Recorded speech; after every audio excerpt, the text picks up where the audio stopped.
Hello madlang people, good morning. So ngayon ay May 1 at ngayon ay Labor Day, araw ng Labor Day, araw ng mga manggagawa. So sa lahat po ng mga manggagawang Pinoy, maraming salamat po sa inyo dahil kayo ay mayroon pong malaking naiambag sa ating bansa, sa Pilipinas, di ba? So, halimbawa po ng mga magsasaka, mga mangingisda, construction workers, at marami pang iba. Ako ay nagpapasalamat kasi nandyan kayo, laging nakaagapay sa ating lipunan. Katulad ng ating mga magsasaka, di ba? Sa ating mga magsasaka, malaki pong aking pasalamat kasi kung hindi dahil sa inyo, wala kaming kakainin sa aming hapagkainan. Sa mga mangingisda naman, yung mga magulang ko kasi ay mga mangingisda.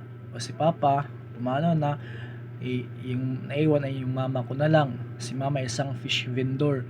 Kaya nagpapasalamat ako sa lahat ng mga mangingisda dahil syempre meron tayong inuulam sa araw-araw, di ba? Kaya pasalamatan natin sila kasi kung hindi dahil sa kanila wala tayong kakainin, di ba? Kung puro lang tayo trabaho sa opisina o kung walang mga mangisda, kung walang mga magsasaka ay wala tayong kakainin, di ba? Kasi sila naman yung nagpo-provide sa atin sa pang-araw-araw na mga pangailangan natin na meron tayong mabibili sa mga tindahan ng mga pagkain, di ba? Kaya maraming salamat po sa inyo lahat, sa ating mga OFW rin.